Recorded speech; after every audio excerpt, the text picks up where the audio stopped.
Those of a religious spiritual persuasion will look at the movements of the sun and the moon and marvel at the majesty of it and say this can only be the product of an intelligent designer. And there's certainly an argument to be made for that, because whatever consciousness devised the system must have been coming from a place of great intelligence. But does that mean all of this was devised and set into place with our best interests at heart? Is all of this stuff here for our benefit, to help us grow and evolve and learn our lessons and all this stuff we hear from these more new agey sort of spiritual systems?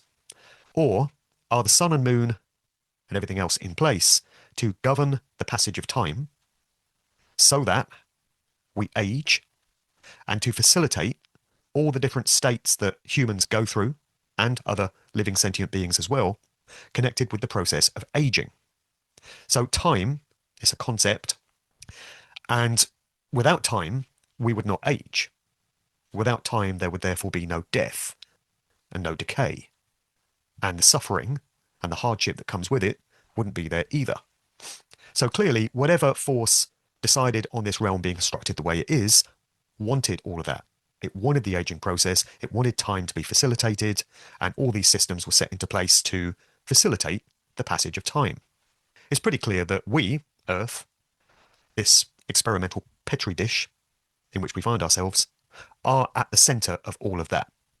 The sun and the moon are dancing around us, and the constellations, the zodiacal houses, and the so-called planets, if that's what they are all moving around us. We are the center of everything. But is it the creation of a magnificent creator God for what we could be? Or are we the center of everything because we are effectively experimental lab rats, and we're being observed, and we're having our energy harvested and fed off? So, although the sun has life-giving properties, as with all things, it seems, in this place, there's a flip side to it. The sun can also do great harm. Ask anyone that's been stranded out in the desert for a few days. It can bring devastating suffering and death. The moon is also not your friend, necessarily. The moon is very cold. This has been proven. If you stand in direct moonlight, it's colder than if you stand just outside of it. The moon exudes a coldness, and it also brings decay of living organisms. Plants that have been left out in direct moonlight have very quickly withered and decayed because those are the properties exuded by the moon. So then, is the moon our friend? Is that there for our benefit? Again, is it our friend? There's always a flip side. And when we think about other expressions of the majesty of nature, as many people would see them, lakes and rivers and mountains, it's an absolutely fascinating landscape. But even though these things look stupendous, they mask a horror show that will be going on behind the facade. The so-called food chain and all the brutality and cruelty that that system brings.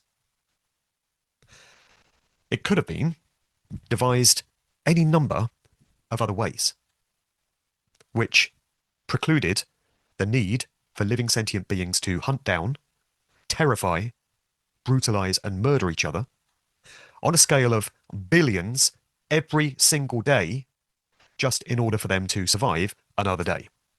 We really need to ask ourselves what the motives could have been behind any entity or force that put into place a system like that, when it just was never necessary. And just consider the scale of that suffering, fear, terror, death over the millennia, who knows how many there have been, where this stuff's been going on. You couldn't even measure the amount of casualties, the death count of that horror show of the natural world in trillions upon trillions upon trillions. I don't think there would be a number big enough for a human mind to comprehend to account for the number of living sentient beings that have lost their lives in horrific ways as a result of that system. And this goes on every day right behind the facade. All these lovely views that we have, you see a nice meadow, a nice brook, a nice river, a nice hill, a nice valley. But directly behind all of that, or directly underneath it, this horror show that I've just described will be going on of the true nature of this realm. So it might have a beautiful facade, which appears majestic and magnificent, but right behind the surface, if you choose to look there, you're going to find some pretty dark and bleak and horrific stuff that's being hidden by the dazzling facade. And things often go wrong with the so-called majesty of nature. So with many of these things I've just mentioned, hills, valleys, volcanoes, volcanic eruptions are an obvious example. But all around the world, there are always so-called natural disasters. And they're even referred to as acts of God, aren't they? Isn't that telling us something about God then, when things like earthquakes can happen, typhoons, hurricanes, floods of, what do we say, biblical proportions? So what's the point of these then? If nature is so majestic and perfect, why do earthquakes have to happen? What lessons does an earthquake teach to a family who loses one of its small children to the effects of one in the middle of a night? Where was the value in that when we could have had a creation put into place? Because remember, the original God of creation is capable of anything, which means if this realm is flawed, it's flawed by design, by intention. The flaws were meant to be there. Otherwise, they wouldn't have been. They would have been ironed out. Creator of this realm wanted billions of creatures to brutalize and murder each other every single day. Creator of this realm wanted young children, babies, to die in earthquakes, floods, tsunamis, and such. It wanted that. What does that say about this force? If we're going to be honest. This line of thinking can also be extended to our physical bodies. What are these all about? Pain. Just consider that. I get that when the body sends a pain signal to the receptors in the brain from the part of the body that's being affected, it's supposed to be telling the mind, this part of the body needs attention, there's something going wrong here. In some cases, it could be if you've developed some sort of ailment, some sort of disease, you'll get a signal from that part of the body telling you so. On other occasions, it's more obvious, like you drop a hammer on your foot and you bloody well know about it. But this system is flawed as well. So you drop a hammer on your foot, it takes 2 or 3 seconds, you know the pain's coming. You drop the hammer, you feel nothing for the first second or so, and you think, oh God, this is going to hurt. Then 2 or 3 seconds later, yeah, it kicks in. Oh God, yeah, this hurts. But you get the message, right? You should be more careful. Don't drop a hammer on your foot. You might break your toe, then you won't be able to walk properly. Wouldn't you get that message within 3, 4, 5 seconds max? And couldn't an intelligent mind go, okay, God, yeah, should have been more careful with that hammer. Okay, got the message. But the pain goes on. Sometimes it can go on for days, maybe even weeks if you're really unlucky. And when your body is starting to give up in certain areas, the pain can be excruciating. It's lingering. It goes on way beyond the message that you needed, that you need to seek medical attention for that part of your body because something's wrong with it. I mean, why does it go wrong in the first place? This goes back to the aging and the decay of these bodies, which is built into the fabric of this reality. Why is any of that necessary? Why are these lessons needed? Did we ask for these, really? Are we benefiting and growing in any way from undergoing these things? Or are we just merely suffering? Is it just about suffering at the hands of some sadistic, malevolent entity, way more so than any kind of magnificent, glorious one that deserves our praise? So human bodies are flawed. Pain doesn't really make a whole load of sense. And people will say, well, there's duality and balance everywhere, in line with the teachings of the Hermetic principles, for example, as espoused by the Kybalion.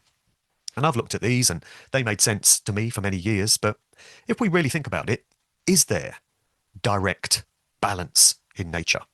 So everything's supposed to be balanced out by something else. So you can't have good without evil. You can't have light without dark. You can't have up without down, male without female, hot without cold. You get the gist. So think about pain. The worst possible pain that a human being can undergo. I mean, it doesn't even bear thinking about. There are some excruciating methods of pain. Now contrast that with the pleasure that a human body can experience. I suppose most people would point to a sexual orgasm as the best example of that. So let's think about that. A sexual orgasm, the height of it lasts for what? A few seconds, if you're lucky. I mean, I'm talking about the male orgasm, which is the only one I've got direct experience of, that I'm conscious of anyway. Ladies, I don't know if it's different for you. Maybe you're a bit luckier than us blokes, but, it's over in a few seconds. Very pleasurable, but literally a few seconds. And it's done. Wouldn't it be nice if you dropped a hammer on your foot and the pain is over in the amount of seconds that an orgasm is? Pain lingers, hangs around forever. Pleasure never lasts that long. So they're not in balance with each other, are they? And can all the hills and valleys and the movements of the sun and the moon and beautiful natural phenomena like the aurora borealis or whatever floats your boat balance out all the horror and brutality and fear and suffering and trauma and anxiety that there is in the natural world? Living sentient beings, animals, as well as humans. Just think about all the anxiety, fear, trauma that so many millions of people around the world are going through. Is that ever balanced out by the joy that they experience? We all have some joy, sure, unless we're extremely unlucky. We have moments of happiness, but they really are just that. They're fleeting moments, and they don't really go any way towards adequately balancing out all the crap that we must undergo, the suffering. There's not enough joy there to tip the scales to a point where they balance out all the suffering. And that's been the case throughout known human history. So again, if we're going to be mature about all this and we're going to apply critical thought to the situation, there are certain conclusions which we must draw from this when it comes to the purpose of this place. What it was intended for by the force that set it into place. And just thinking about the sexual orgasm. I mean, what's the ultimate purpose of that anyway? You might be able to have some fun through these experiences if you're lucky enough to be able to tread that path through life without bogging yourself down with the responsibilities that can come with it. But the ultimate purpose of the sexual orgasm, in terms of what the human body was designed for, is of course reproduction. So the idea behind it is that sex has been made so physically pleasurable that as many people as possible are going to want to do it just for the reward, that little carrot that's being dangled of a few seconds of really intense physical pleasure.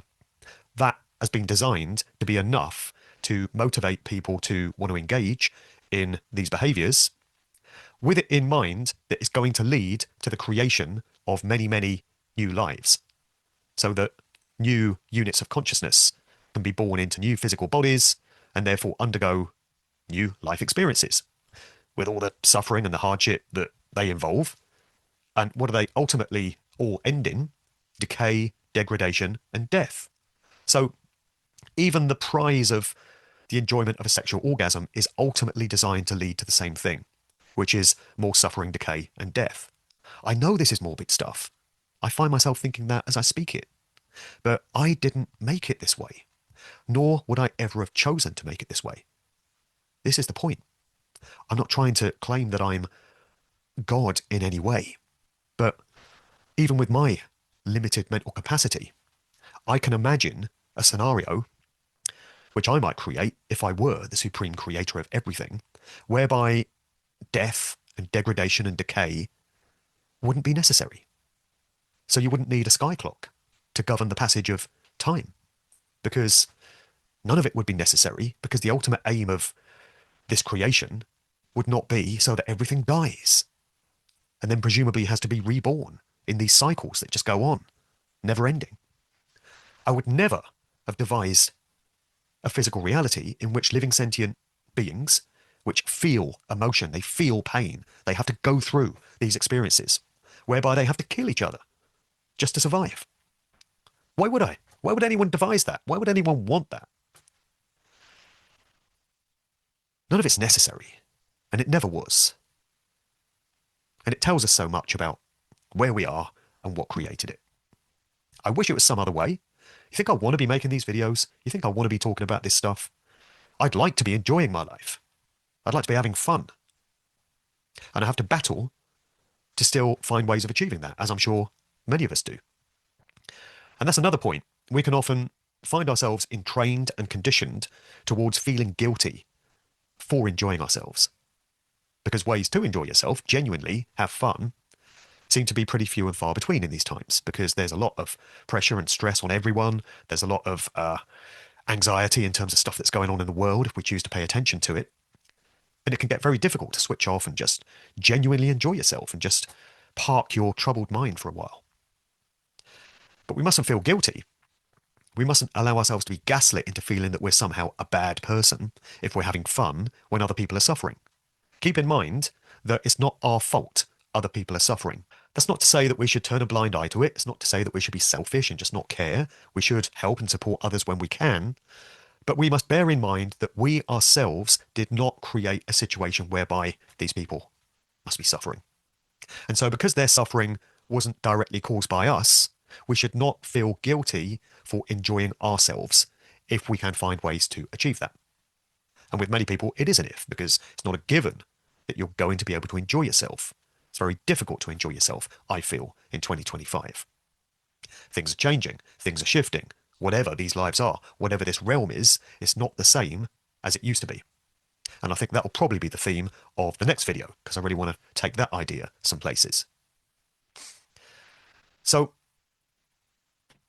we can begin to consider what this realm truly is, I feel, by thinking about it in the apophatic sense.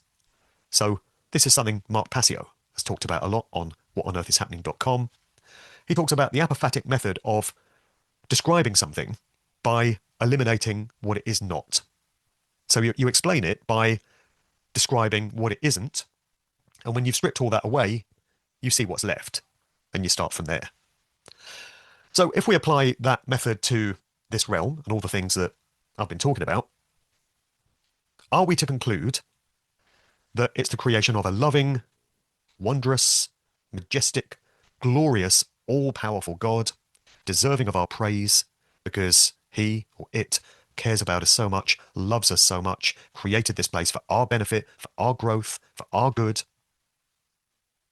Or are we to view the way this world is, the way our human bodies are, the way the food chain is, and are we to conclude that in fact it's the creation of an extremely malevolent, extremely insecure, emotionally unstable, jealous, narcissistic, psychopathic monster? Is that a logical conclusion to arrive at based on the evidence that's available to us? I would say it is. So in the apophatic method, we strip away the idea that it's the creation of a loving, wondrous, benevolent God. And then the idea that it's the creation of a malevolent force or entity remains on the table, who, in their right mind, based on the evidence before them, can really conclude that this place has been devised for our benefit in any way, or for the benefit of a child born into a satanic ritual abuse family who undergoes horrific trauma from early childhood, or an animal kept in a wet market in China, for example, or factory farmed, living a miserable life in disgusting, filthy conditions, and then going off to meet its end in a terrifying slaughterhouse. Is this reality there for their benefit either, I wonder? Where are the lessons that they learned from that? How does it enrich their souls in any way, those type of experiences? Or do they happen because this realm was intended for something else and was created by something other than a majestic, benevolent, loving God? Okay, I'll leave the message on that bright, cheery note, as usual. We really must find some positive ways of ending these videos, mustn't we? It's not the easiest job, but I think the central message I'd like to put across here is that when we can find ways of having fun, whatever works for us individually, we must pursue that without any kind of guilt. And that's what I do by, these days, pretty much burying myself into music. That's where I find my passion. I enjoy getting lost in good movies as well. I'm very picky about my movies, but when I find a good one, I really like to get absorbed in that. So that does bring us to the feedback section of the video, actually, which continues to be a very popular part of these.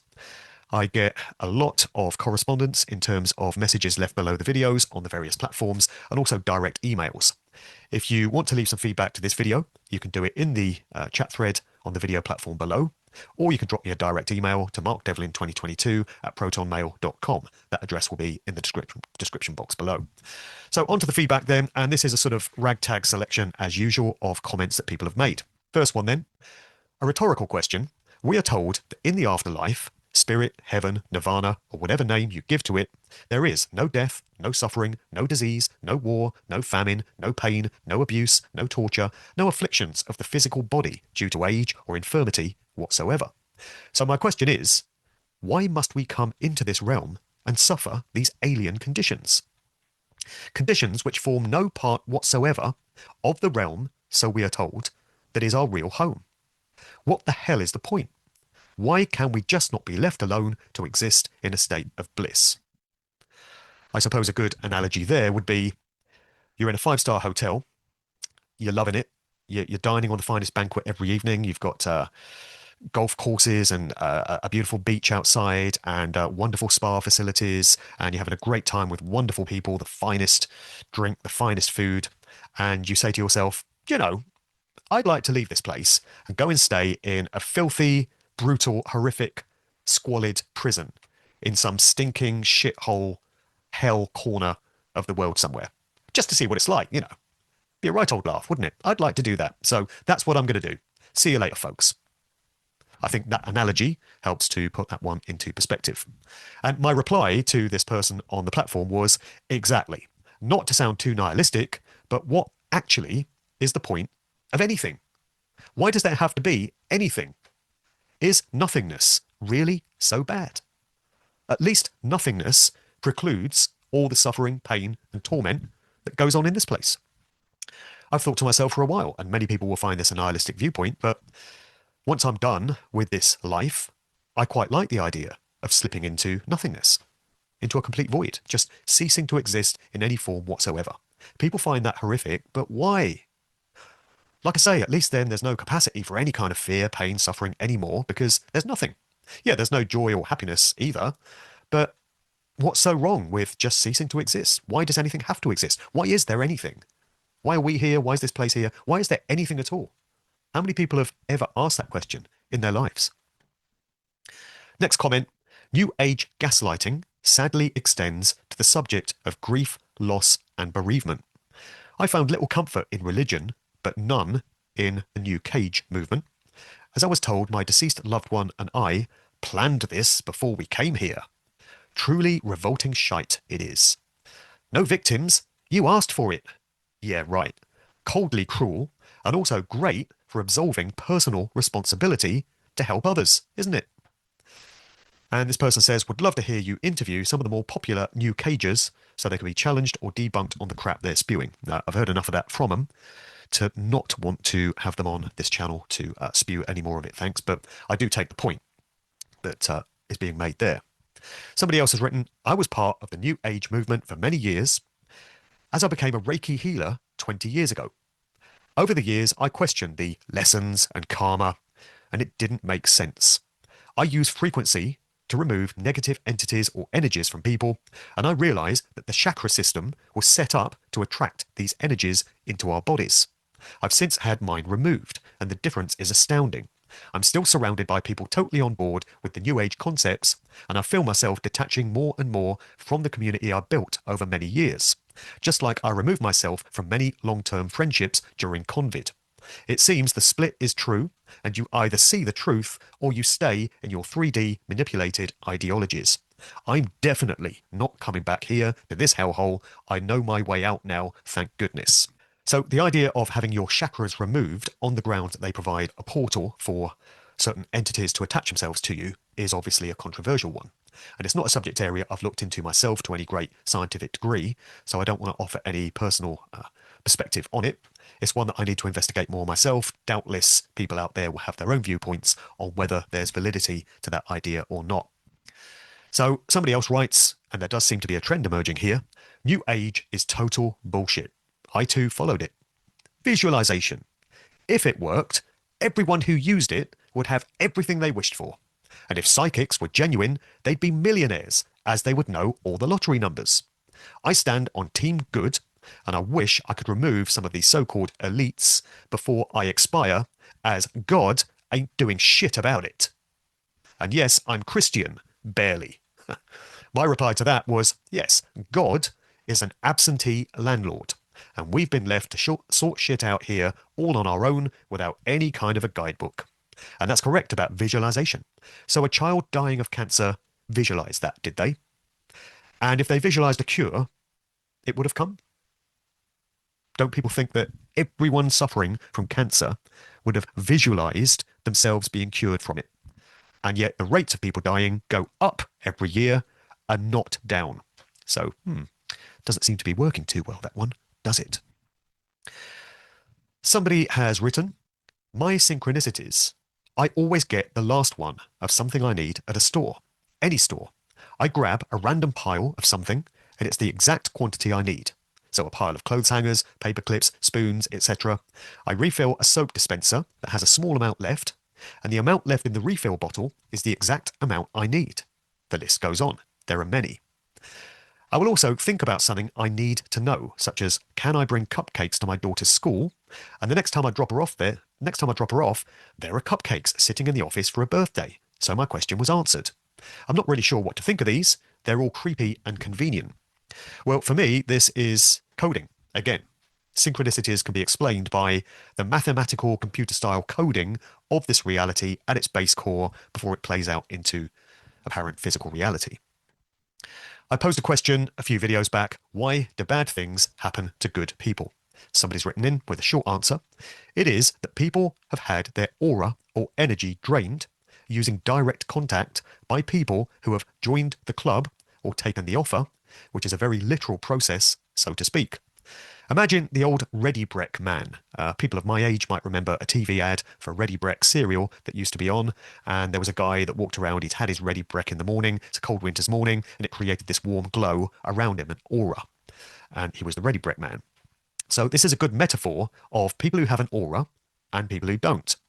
And if it happens to you that you have your aura drained by one of the others, it has far-reaching effects on your life until your aura recovers over time from interaction with other people. Meanwhile, it means that your luck bottoms out in everything if your aura is taken away. So your health could suffer, you could lose your job, those close to you will suffer, and so on.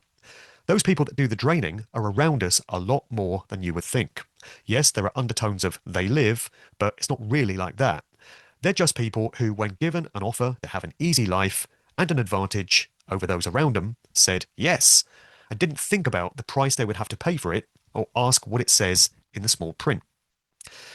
I guess this would tie into the very real world example of targeted individuals and gang stalking that we hear goes on. So someone unfortunate enough to find themselves the victim of this type of situation, they get followed by groups and they get taunted and abused and just traumatized. Their lives are made hell by these organized stalking gangs. And often these people don't know what they've done to warrant being targeted in this way. Nothing obvious. But nevertheless, they find themselves in the crosshairs of this type of targeting. So this is like a cosmic version of that, I guess. And in many cases, those that are doing the stalking of these targeted individuals have been coerced into the role by others. So they might have been paid to do it. They might have been promised great things. They might have been told that they can get out of some trouble that they might be in with the law in some way, or have a debt cancelled if they undertake in these activities. Or they might have just bought some bullshit lie that this TI has done something terrible and actually warrants being followed and stalked and monitored. So they've signed up for an easy life within this metaphor. They think the easiest option is to say yes, do what they're being asked to do, and there'll be some benefits for them in the long run without really thinking it through. I think that's what this individual is getting at. And this leads nicely into the final brief comment, reinforces the last one. It wouldn't surprise me that those in charge are souls that have sold out to the archons for lives living in luxury and wealth. And I think that's what the so-called elites are. And certainly politicians, self-serving politicians, you know, the likes of Johnson and Blair and Starmer and Hancock and all these people. So many names you could mention. They are doing the bidding of the forces that control this realm, call it the demiurge if you like, call it the archons, for as easy a path as possible through this life for themselves. So their class, their type, have realized that the smoothest transition from birth to death in this realm is to align yourself with the purpose of this realm, which is to facilitate fear, suffering, poverty, hardship. If you realize that's the game, you realize those are the rules of engagement, then you set yourself up to stay outside of all of that by screwing over other people, being selfish, looking out for yourself. And if you really have no conscience, or you realize that there's no benefit to trying to live your life in a beneficial, noble, helpful way towards others, then you can have a fairly easy run through life, I guess. If you're fortunate enough to be born into the right family in the right part of the world, you can have a fairly smooth run if you can live with yourself if you can look at yourself in the mirror every morning. That goes a long way to explaining just how these politicians, business leaders, so-called elites of all types are okay with doing what they do to other people, because they're merely thinking about what provides the easiest way through life for themselves, and everyone else be damned, literally. All right, so that's God 18. As I say, cheery and fun as ever. Suggestions for ways to have fun are always welcomed. Feel free to drop those in the comments below. Hope people have found value in this one. I don't even know how long I've been going, but this has been a real stream of consciousness, and I hope it's made some sense. I've been some places with this video that I've not been in previous ones, I feel. A lot of stuff I wanted to get off my chest, and it's now in the can, preserved for posterity, and it's done. So God 19 is next. When that will be, who knows? Keep an eye on the channels for plenty more content in the meantime. If you want to support me on the Patreon, feel free to do so. Link below. Like and subscribe the video, please. Tell others about it if you feel they would benefit from hearing this information, and see you next time. Cheers for now.